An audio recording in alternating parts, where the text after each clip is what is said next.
Hi, everyone. Welcome. Thank you so much for joining us today. We're going to hold on just a minute while our platform's letting everyone in.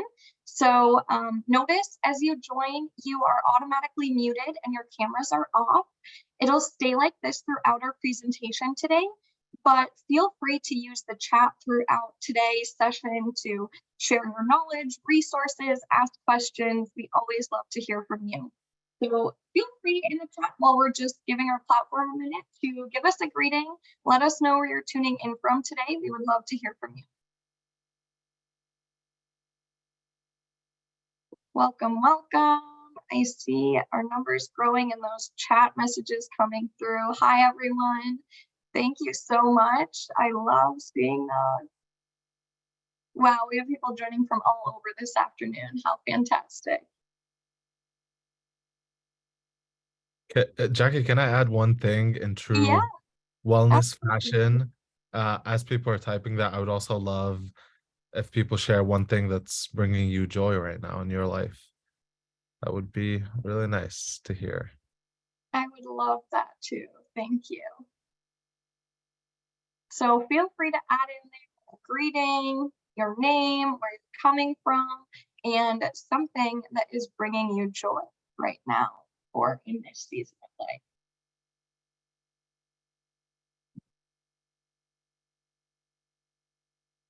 Awesome. I love seeing those. Continue to add those, but I'm going to get started introducing our topic today and our speakers. We have a great session ahead. So hi, everyone. Thank you so much for joining us and welcome to today's webinar, Sharing and Building Power with Youth Mental Health Leaders. My name is Jackie Zimmerman. I'm the Public Education Associate at MHA's National Office, and I'll be moderating today's webinar. I have just a few notes before I introduce our speakers. This webinar is being recorded and will be emailed out to all registrants within 1 week.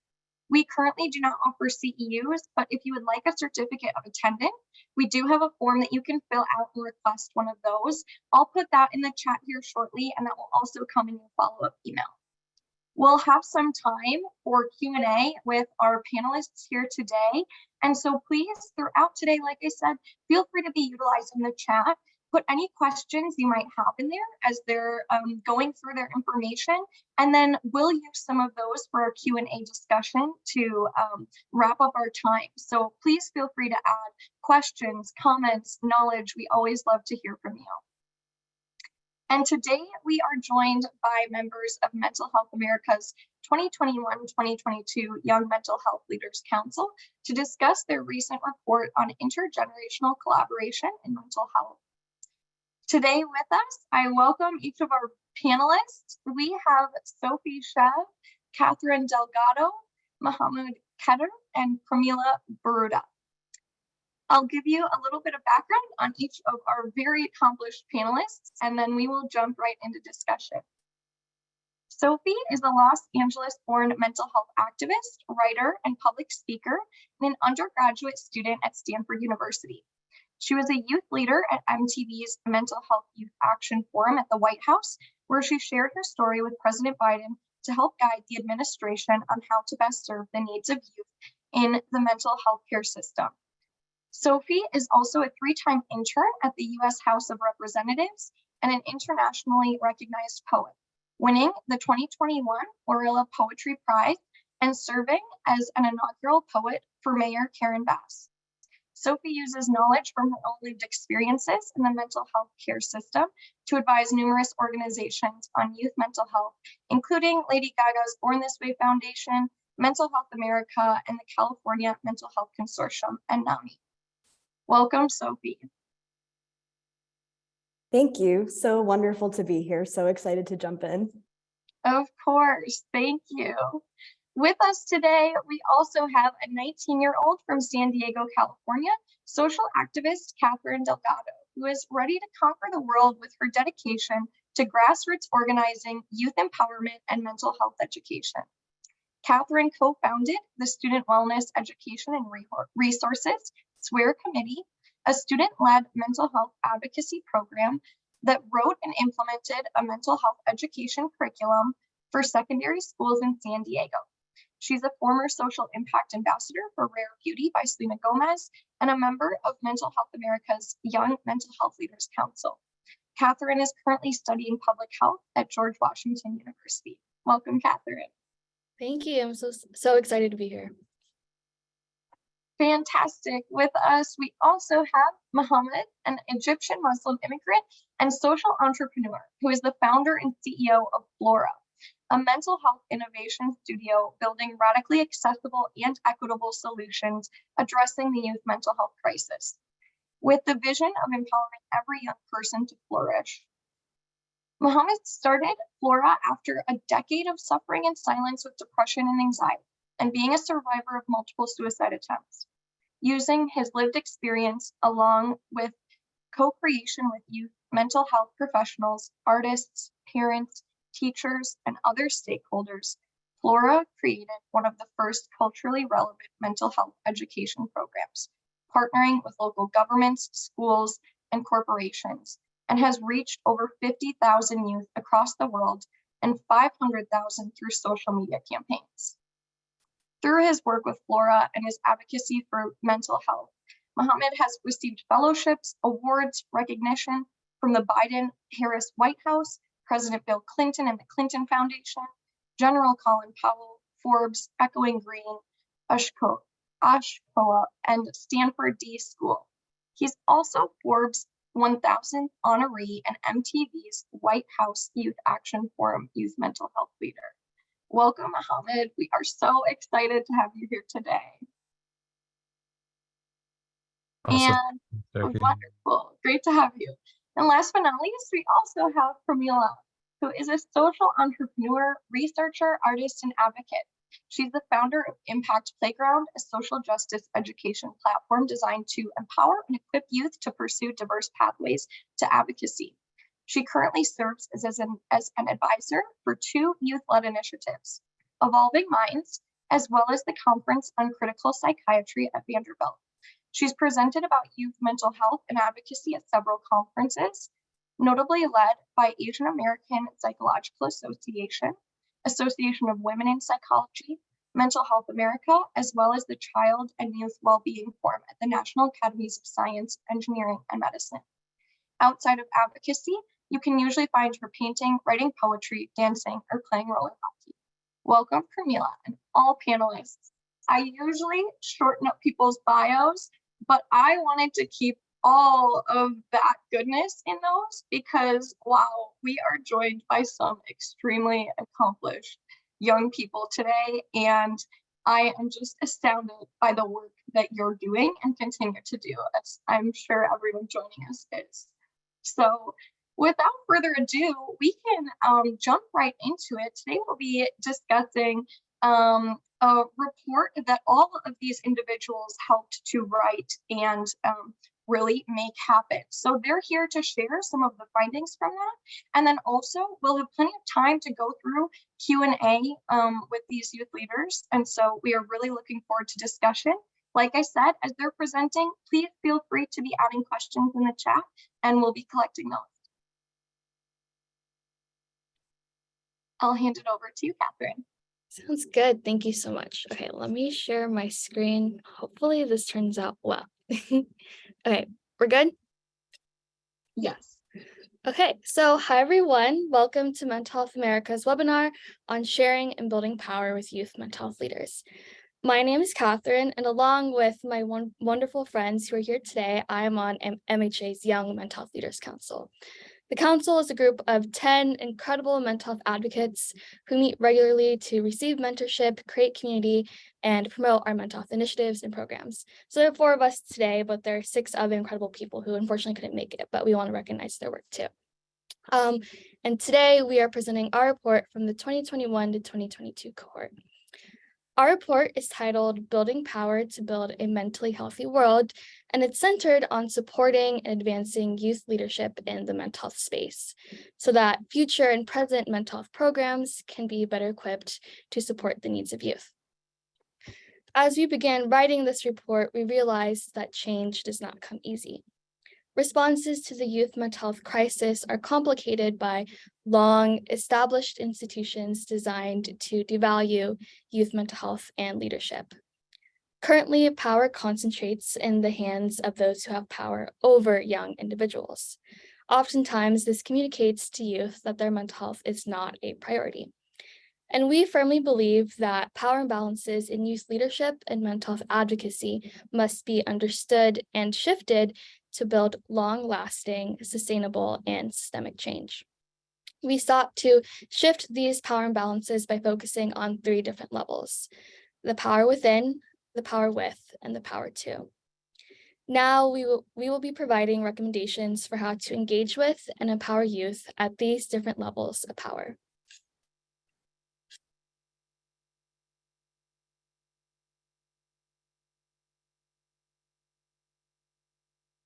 Okay, you're good, Sophie. Can everybody see me? Hello? There we go. Perfect. Hi, everyone. My name is Sophie Chev. I use she and they pronouns. I'm very excited to be here and to see such wonderful turnout and so much support for this cause. As you guys might have heard, a lot of us have pretty impressive accolades and accomplishments behind our names. Some of us have been to the White House. Some of us have reformed and shaped entire school districts' mental health policies. We're doing advocacy on federal levels. We're reforming curriculums. But behind this comes many years of pain and suffering and misunderstanding. And that is where power within comes to play. Power within is really about reclaiming the power that has been taken away from so many people with living experiences within the mental health care system. And a little bit of a no-on terminology, we prefer the term living experiences rather than lived experiences, because there's an interesting stigma around mental health youth advocacy that all of us are fully recovered and we don't deal with mental health challenges on the day-to-day basis, thus the pass with the word lived. But a lot of us still continue to confront challenges as mental health advocates, specifically with being kind of sent into structures where we are considered monoliths, where we are considered people who speak for entire communities, when there's really so much diversity within those that deal with mental health care. So living experiences is a way of kind of reclaiming the ongoing nature of the mental health care crisis and of mental well-being in general. So power within is truly entrenched with building our own identity, and connecting that to empowerment. So I can speak a little bit about my story in particular. Before I was a mental health care advocate, I was a patient. I was someone that was hospitalized multiple times for anorexia nervosa, but I lived in a larger body. And because of that, I had a very hard time both obtaining a diagnosis and also receiving proper treatment. I experienced a lot of abuse within the mental health care treatment system, and just a lot of invalidation around my struggles, just based simply by the size of my body. But being able to identify as someone that was struggling provided me with a lot of power in knowing that I don't need medical professionals to tell me that I'm struggling. I know that I'm struggling, and that's what matters. Once we can kind of reclaim that power within our own self-identification, we can channel that into advocacy. We can channel that into strength. The words of someone that I really admire, his name is Juan Acosta, and he was one of the members of the Mental Health Youth Action Forum with me, and he was in my group and created this term called shame to strength. And that's really what reclaiming our identity and building power truly is. It is turning what was once a shame for us and building it into an identity of strength and advocacy. Had I never been able to reclaim this power over my own mental illness, I wouldn't have been able to channel that into advocacy and into a desire to reform the system and change the system. So within that kind of power and identity comes expression of that identity, and that is where storytelling comes in. And as a poet, this is a very important part of my identity. But advocacy is truly rooted in storytelling. It is about the ability to reclaim our stories. So many of us as young people kind of have our stories commodified and taken away, and almost our trauma becomes exploited in a sense. And being able to tell our own story is one of the most empowering things that we can do for for ourselves.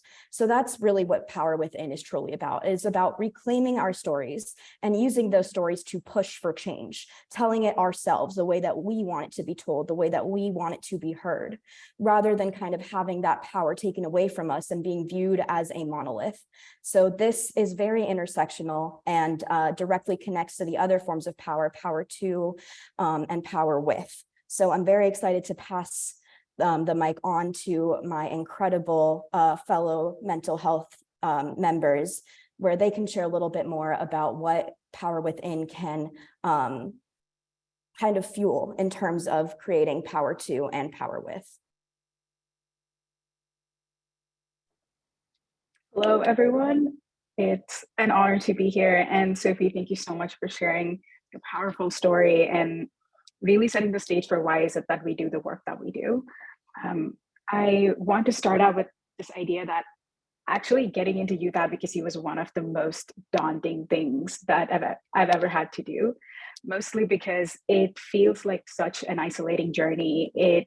You're not sure who to trust. And I really just didn't know what the path was supposed to look like for me. And which is why I want to emphasize the fact that relationship building is the key element to ensure that youth leaders moving on forward are receiving the mental, emotional, and systemic support they need to flourish in the advocacy space. And I understand that it's a really big responsibility as well as a huge undertaking. So here are ways that we can start small. And I'm also going to share a whole bunch of organizations with you so you can get inspiration from them. Can I have the next slide, please? So firstly, start out by providing validation, encouragement, and stability to youth leaders. And the main way that you can do that is to show that you care about us deeply. More importantly, show that care consistently for us. When you're talking to us and you're reaching out, emphasize the importance of open communication and flexibility, but also actually model it for us. Show us what it looks like to take accountability. Show us what it looks like to be open to feedback, to be open to growth and discomfort. And I suppose most importantly, show us that you understand that we are in a vulnerable state. We are struggling, we're unsure, we don't know where to go. And show us that you're compassionate. Empathize with the fact that you've probably been in this position a couple of years earlier too, and it's okay to not know where we're going, and it's okay to not know what to do. And please always model non-punitive responses to any sort of delays, absences, and issues. Most young people who are doing this work likely also have high school and college. They're figuring out relationships, they're figuring out their own identity. It feels like the whole world is against us. So show us the compassion that we don't yet know how to show ourselves at times. And some incredible youth-led initiatives that are actually doing this work brilliantly are Evolving Minds, which actually offers resilience and mindfulness trainings that emphasize community building as well as energizing positive psychology skills. This was also built by someone in our own cohort, Anthony Sortori. Get in Touch is another initiative that explores social psychology and the ways in which culture actually impacts the way, culture shapes and influences human behavior, attitudes, and emotions. It's led by Jose Caballero in the 2022-2023 Youth Mental Health Leaders Cohort, and the Yellow Tulip Project led by, in which Brianna Kennedy, another one of her cohort fellows works, is dedicated to smashing stigma around mental illness by actually bringing communities together to talk about mental illness in the same way that we talk about physical illness. Can we have the next slide, please?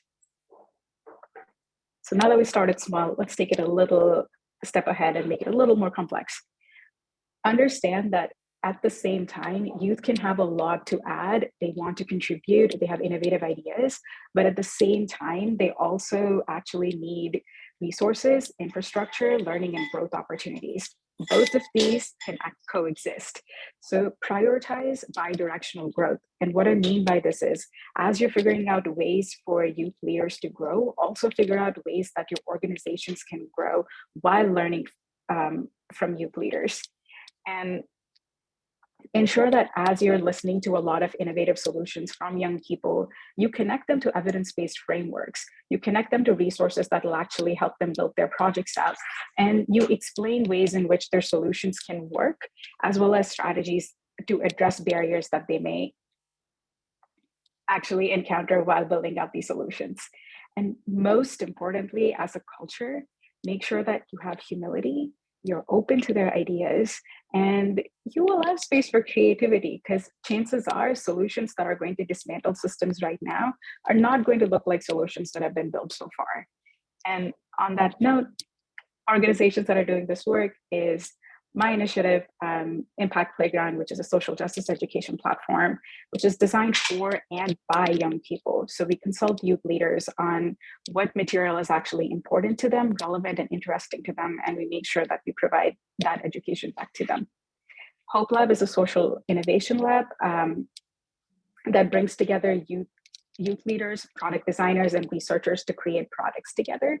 And Headstream is also a digital well-being initiative which hosts several fellowships as well as a collab lab in order to bring youth advisors together with digital well-being startups. Next slide, please. And last but not the least, as you're providing growth opportunities, make sure that you're actually showing up as mentors, allies, and sponsors for young people navigating advocacy spaces. A lot of times it feels like there's a cap on our impact because there's only so much we can do as young people, whereas there's a whole lot of people also doing this work in this big ecosystem who are not really pulling us together in to have the platform and power to create actual change. So be our cheerleaders, be people who actually provide us these opportunities.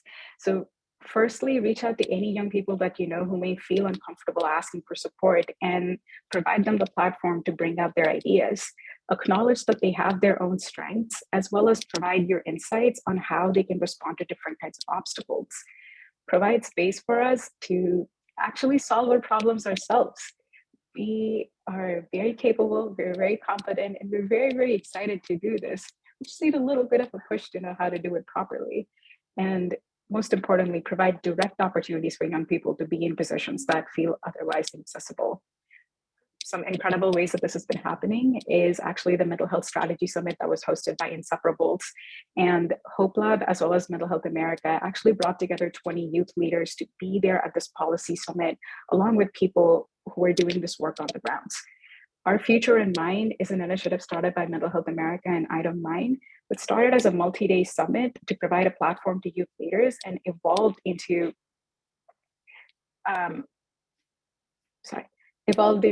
a multi-day training where they actually provide ways for you to be involved in school mental health and advocacy. The National Academies of Science, Engineering, and Medicine held a youth forum where they put youth leader panelists in the same space as researchers who've been studying resilience for decades and brought their insights together to say, yes, as much as we're studying how resilience impacts young people, we actually need to hear from young people directly on what this looks like for them on a daily basis.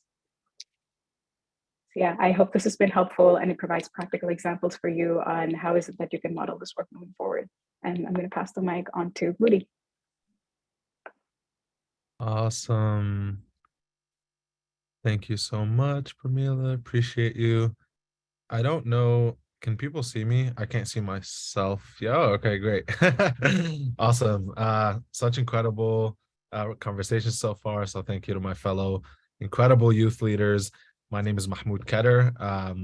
My nickname is Moody, and I'm so excited to share with you the final piece of our report about Power 2, Building Power, which helps you frame and think about how do you actually engage youth within different leadership structures?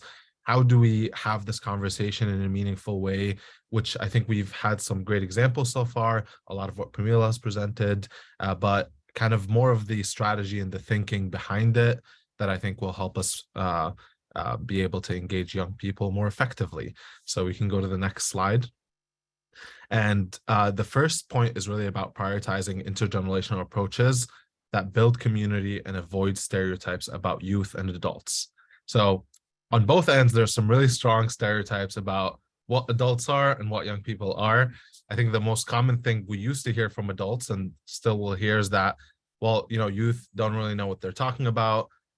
If you're more evolved in the mental health space, you'll start to acknowledge their voice and say, well, actually, they do go through problems and they're real human beings. They're not just youth, but they are people. They just happen to be younger. And you kind of remember what you've been through and try to understand why older people, when you were in that stage, weren't respecting your voice. And then there's the kind of people now who say two other primary things, which is, young people are the future. And we say young people are not just the future, young people are the now. They're the leaders of today. They are making action.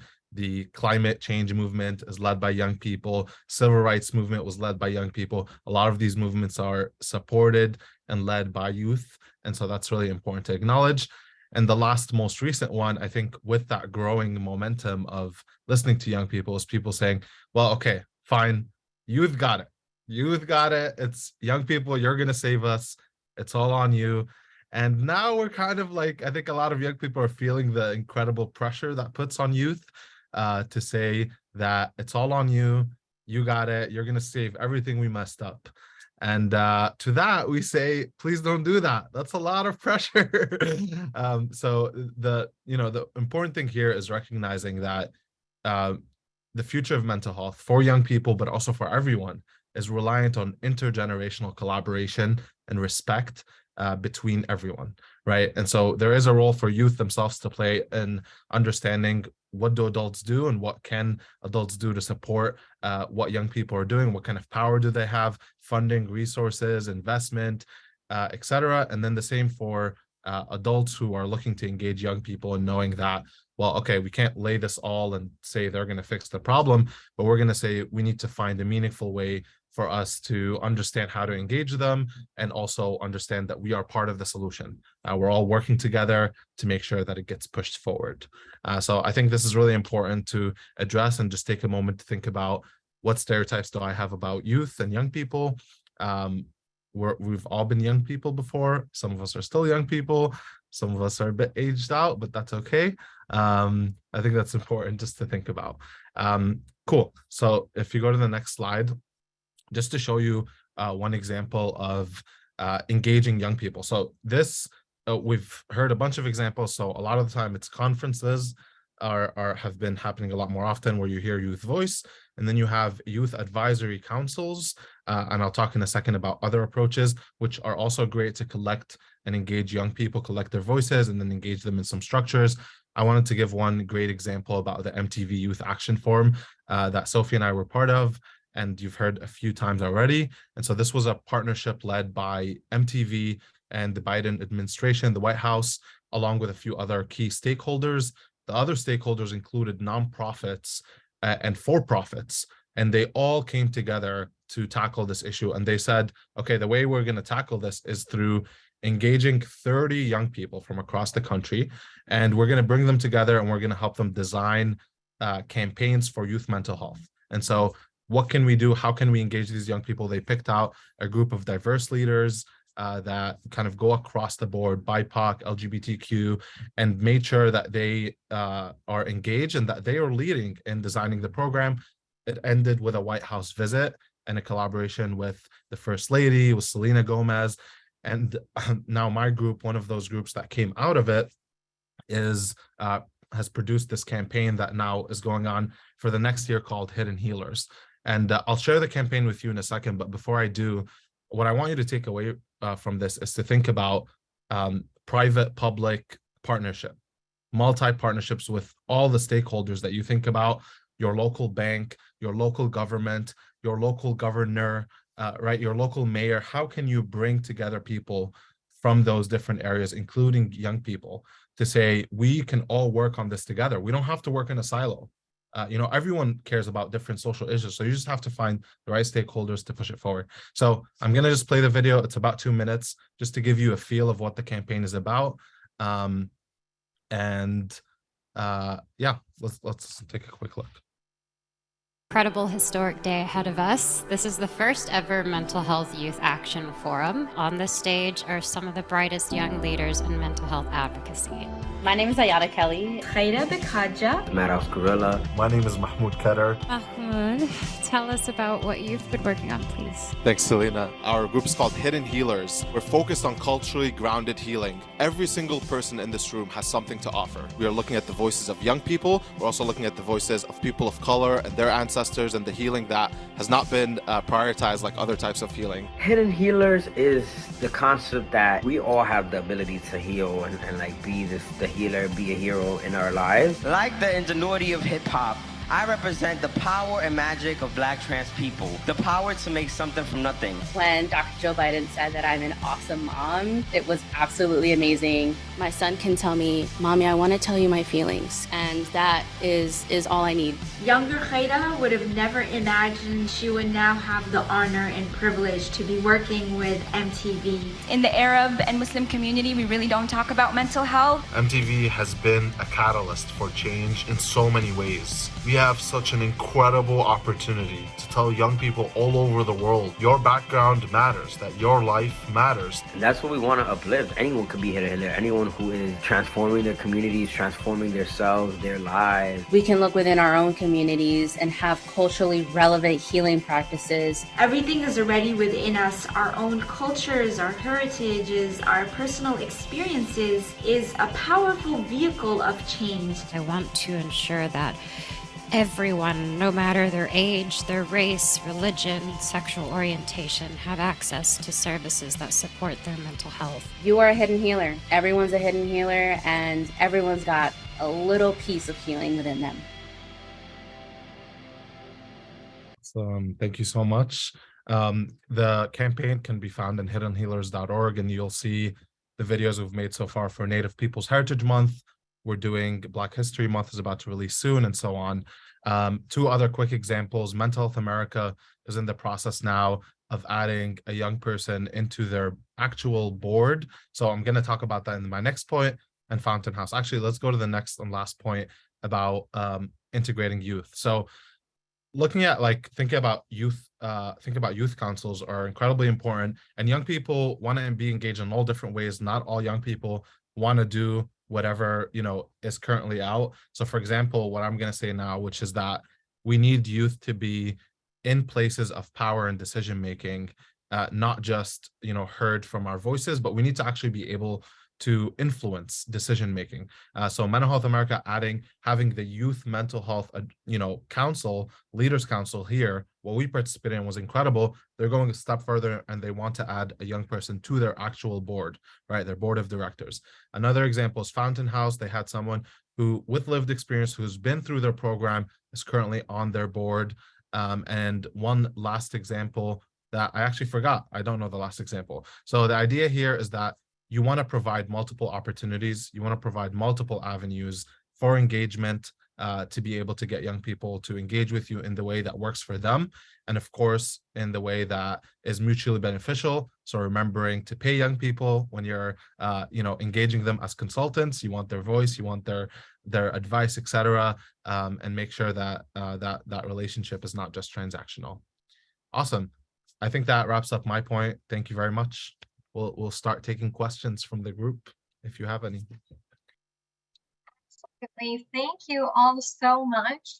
That was fantastic information. I've been scrolling through the chat and gathering some questions and also just reading all of your thoughtful responses. And everyone is just as appreciative of the work that you're doing as I am. So thank you all for being here and sharing all of that. We'll jump right into our questions, and everyone listening, please feel free to continue adding your questions in the chat here. I'll be pulling more of those that we can go through. The first question I have is for Pramila. Someone had asked, you mentioned the solutions we have today are not going to be the same solutions for the future. How do we break past those barriers with the adults who are in positions to make great change, to make it a more inclusive environment for future ideas? That is, how can we ask them to let go of more rigid ideas, to be more open and be open to what we know works for us? And while that was for Pramila, everyone, please feel free to add in your thoughts on this one. Yeah, definitely. Everyone, please add in because that's a very big question. But that being said, I think the answer to your question is actually in the question itself. If you're looking to break things, you need to actually break them. So show that whatever has existed so far actually hasn't been working, and show why there's support to what you want to build.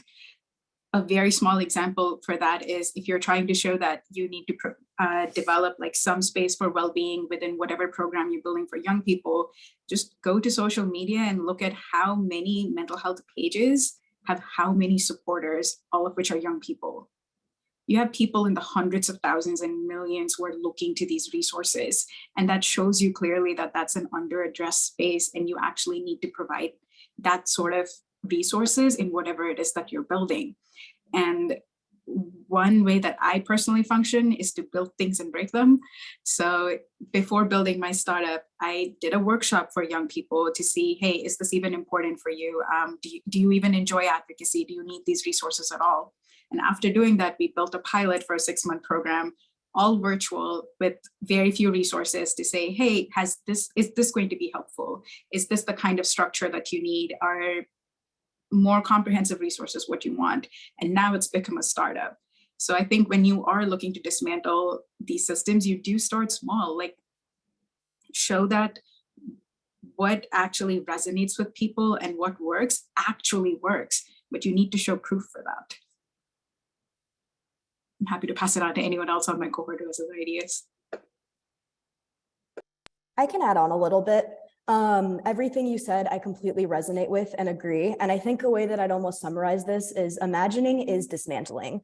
By imagining a better system where youth voices are uplifted rather than overshadowed or rather than tokenized, we are completely transforming the system because it is designed so that we can't imagine a better future. It is designed to be a systemic loop where young people are continuously oppressed because the people in power breed more people in power. They all look the same.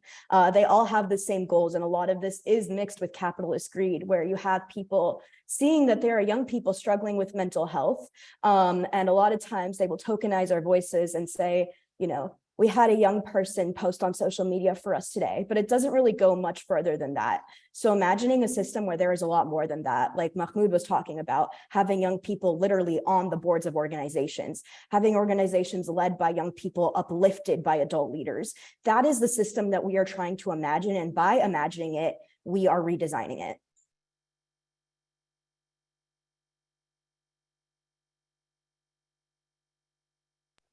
I also just wanted to add a quick side note in addition to everything that was already mentioned.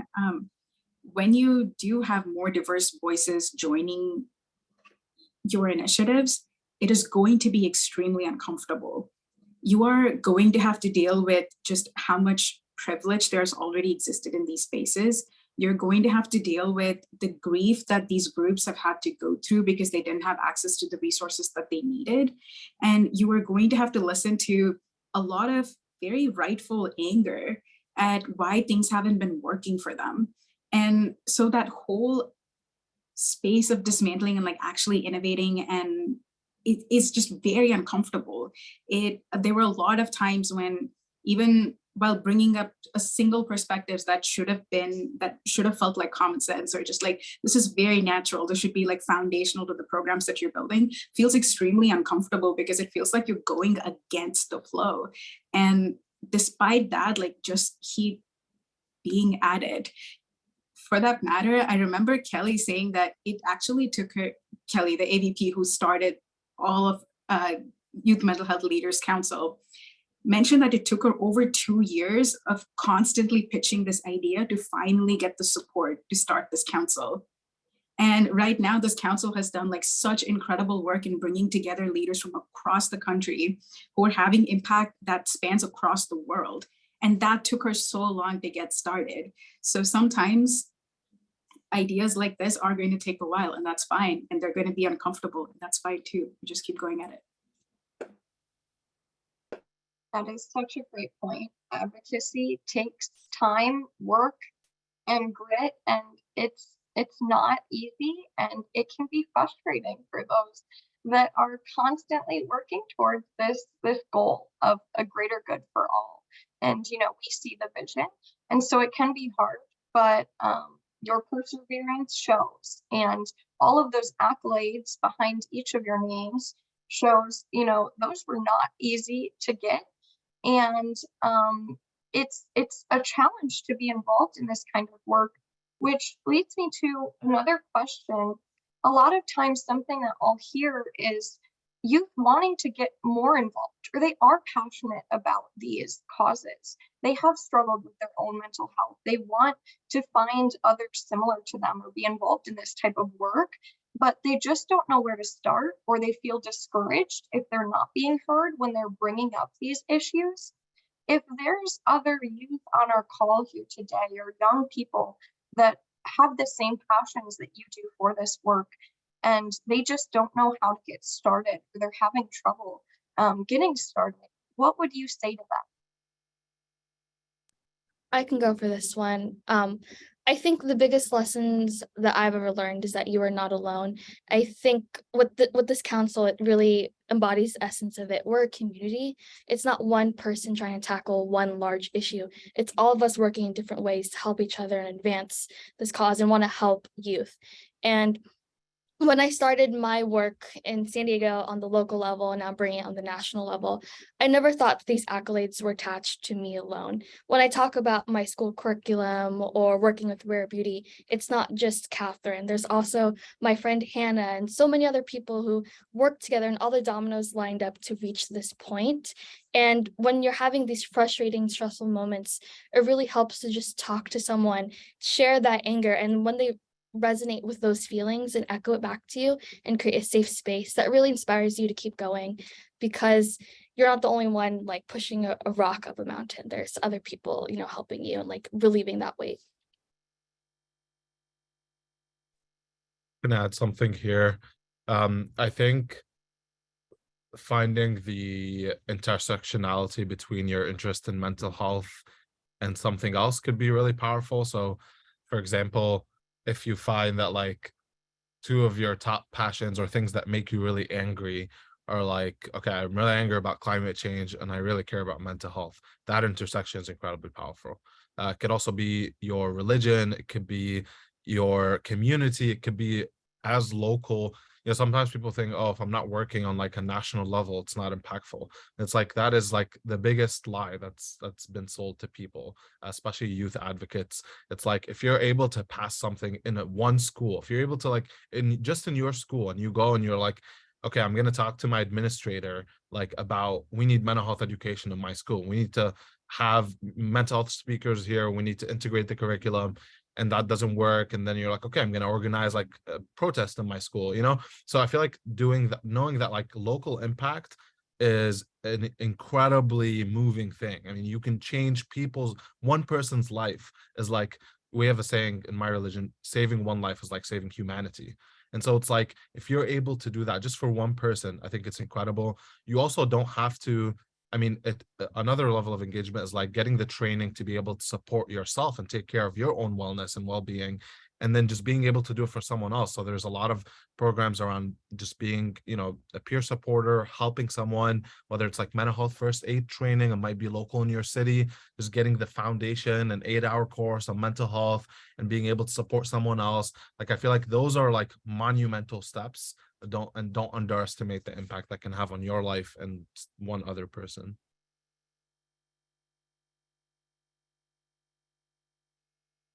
Yeah, on that point, I think mental health advocacy being intersectional is such a true and powerful thing. A lot of people think of youth mental health and they're like, wow, that's very specific and narrow. It's one field. It's not. It's so many fields. You can look at this from so many perspectives.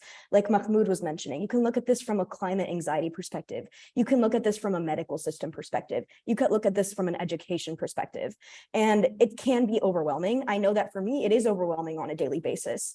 So what helps ground me is kind of the cliche that is used a lot in the creative writing world, write what you know. I tend to think of advocate for what you know. Something has impacted you directly within this space, I guarantee it. So advocate for that. I know that for me as a Jewish and Latina person, kind of that intersectionality between these two identities conflicting and people not knowing that my people existed really truly impacted my mental health. Having to explain where I come from over and over again to people was very, very frustrating. So that's kind of how I started my mental health advocacy, was just raising awareness that my community existed. And from there, a path kind of built itself into this broader collection of accolades and advocacy. So that's what I would recommend for any young people on this call or any young people that you might know, is tell them to advocate for what they know, advocate what affects them directly, because I guarantee there is something there.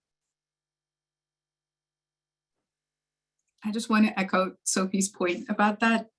When I started with sexual assault advocacy in college, it really started from this idea that whatever resources and workshops we were developing aren't actually accessible to people of South Asian communities, because we're like, there's a huge stigma against sex within this community, and there's no way that we'd actually go ahead openly, publicly to a student stand and say, yes, I'd like to get 3 condoms, please. Like, that just wouldn't happen. And so we had to dial back and say, what are needs that this particular community has? And the moment we started talking about shame, we started talking about lack of education and assault, that's when we realized that this shows up very differently in other communities as well. They have their own issues that they're going through, and what you can really be there as, like, show up in solidarity for them, be there to support them in like whatever it is that they are trying to build too. You don't always have to be the one to take center stage as well. Like, you can actually show up for other communities and do this work. Additionally, know that, as everyone has said already, advocacy doesn't have to look in one particular manner. If you actually look at the work that all of us have done, it's radically different.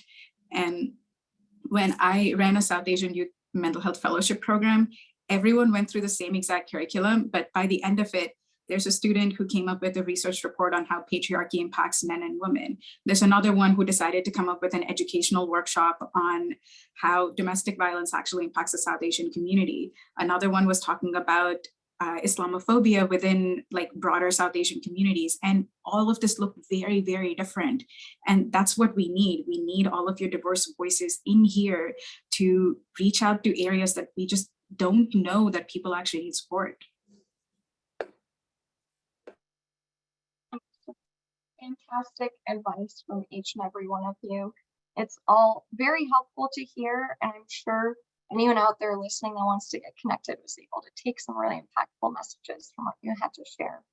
We have a little bit of time left, and I have quite a few more questions, so we'll get into another one here. We had someone ask, what other incentives are valuable for youth buying? I know payment was suggested, as well as the need for youth to tell their own stories.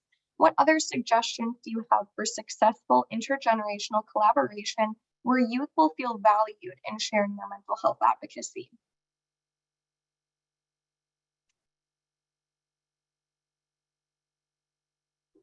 I know that's a big one.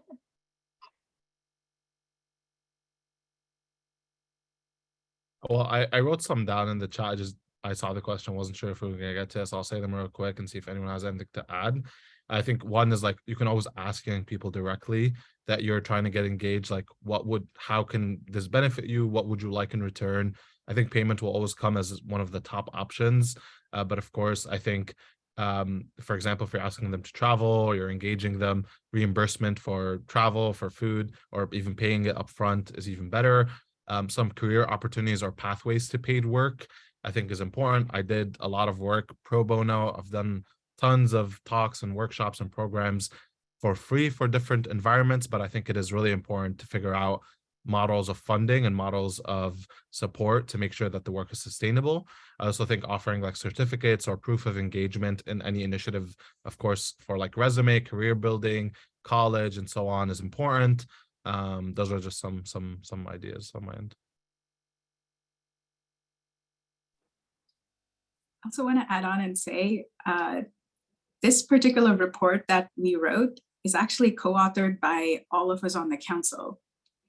Kelly had every right to just take in insights from this and publish this under her name, but she didn't. She actually gave that credit to all of us to say, this is what you all have been talking about, this is what you all have been designing, and so you deserve the credit for this work. So give us the credit when you are working off of our insights or you are co-creating with us.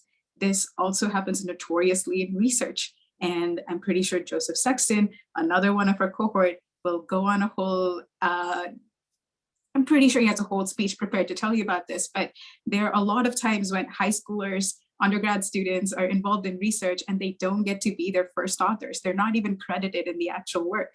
So most importantly, credit us, help us build this platform and help us, all the accolades that you've been congratulating us on, help us actually build them and develop them.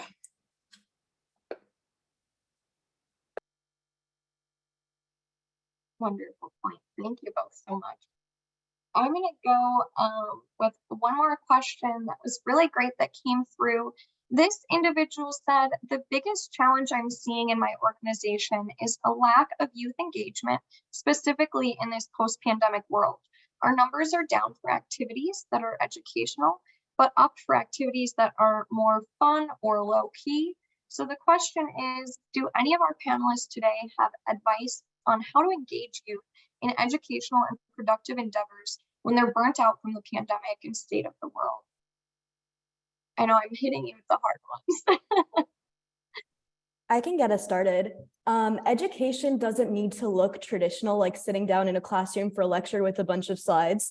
That wasn't my educational experience, and I am very proud to say that. It can be very restricting and limiting. Education looks like so many different things. It can be fun. It can look like different extracurricular activities. I think some of the most impactful education on my life was just discussions with my peers, hearing people from different perspectives, things like guest speakers, things like conversations with community leaders. And these can definitely be kind of branded and advertised in a way as fun to young people, because they are. I mean, it can just be like a little lunch meeting with a bunch of young people talking about mental health. It does not have to be structured at all. I think a lot of times structure is very limiting and harmful. Someone who comes from the learning disabled community myself, kind of this model of seeing education only be validated if it is given by a teacher to students in a classroom with them all sitting down is pretty harmful and limiting. So I think that encouraging students to lead as a form of education, encouraging open conversation as a form of education, sit down around a picnic table with a bunch of snacks. It can all really truly change somebody's life. It does not need to be traditional.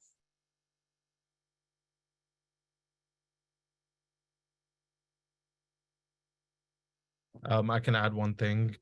I think, well, the irony of mental health work, I've been to so many conferences and engagements where people come in and it's the same design as any other experience.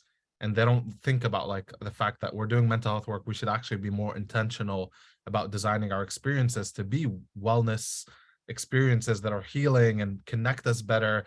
And so people want to come in, you want to engage young people who are burnt out. Well, one, maybe they wouldn't want to get engaged yet. Maybe they need support. Maybe they need resources. Sometimes service to others is a way to get better and to heal and to get back in a place where you can do work. But I feel like anything you design where you want to engage young people, just think about how can I design this to be an experience for them where, yes, their voice is heard. Yes, they're supported, but also like they feel great coming out of it. How can you include like meditation or wellness or any type of activity within that, or even activities that they do for themselves that you learn from them, where it can be an experience where everyone comes out of it feeling like, okay, like there was something here that like made me feel better. Exactly. I love that point, and I think it's important to remember too that sometimes, it might feel like you're putting on these events that are more low key or are, more relaxed, but those are just as beneficial for mental health. You're still connecting individuals, bringing them together, providing support, and connecting them to their peers. And so while it might not feel like it's educational in a sense where they're getting information about certain topics, you're supporting their mental health just by creating that space for them and bringing them together. So I think that's important to note too. Any other comments on that last one? Otherwise, I'll try and sneak in one last quick question before our time wraps up. Okay. I will try and do one that's a little quicker.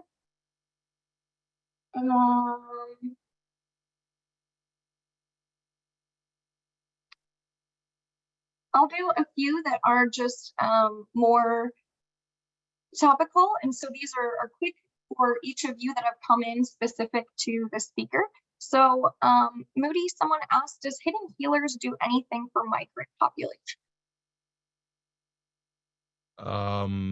Not specifically. I think each month we'll highlight different communities, and sometimes migration or immigrants might get highlighted within that community, but the campaign is focused on cultures rather than like processes that people have been through.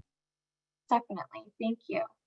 And another one that came through, and I think this is a common question, and people sometimes get tripped up on it, but a few people had asked about how we're defining youth. And when you say youth and young person, what age range are you referring to? And in regard to this report as well, this person had noted that based on the initiative and the perspective, youth age can vary. And just to clarify on how you're defining it within the report. I think purposely for the council, when we try and take new people in, the age range is limited to 18 to 25, just also because you want them to be legal adults when they come in, because there's a lot of paperwork involved in traveling and accommodations and whatnot. But as we create new programs, we are realizing that there are middle schoolers and high schoolers with a lot to say, and they're just not represented yet, and we have to help mentor them to the point where they can get involved and feel empowered to do so themselves. So I think traditionally we think 18 to 25, but our perspectives are changing to include younger individuals as well. Absolutely. Thank you, Catherine. And I know we're right at the hour, so I'll wrap us up. We had some fantastic discussion here today. I just want to thank you all so much for the hard work that you're doing each and every day, for joining us and sharing that work. We have had so many outpouring comments of thanks and gratitude, and I just want to echo that. MHA is extremely lucky to have our youth council and have all of you doing this extremely important work. And just know that all of your voices, your knowledge, and what you're doing is so valued by so many. And we just appreciate you for all that you are doing and continue to do. So thank you. I will make a few notes before we wrap up. We will be including the slides and recording in a follow-up email. I know many of you were asking about that. There was so much great information shared today, and we'll also include the link to the report as well, so that you can dig a little deeper in there and really just, I highly recommend reading through all of that, because it will take what we discussed today even deeper, and you'll be able to gain some really great insights. And I think it will answer a lot of the other questions that were in the chat that we didn't get to today. So please feel free to download and read that report and share it out with your networks too. Thank you all for joining us. Thank you to everyone who has been here today, asking questions, making comments, sharing your own experiences. We really appreciate it. And thank you, panelists. And thank you, Jackie, for organizing and being such an incredible facilitator. We appreciate you. Of course. Thank you all. Have a wonderful rest of your day. Thank you. Bye. Thank you so much.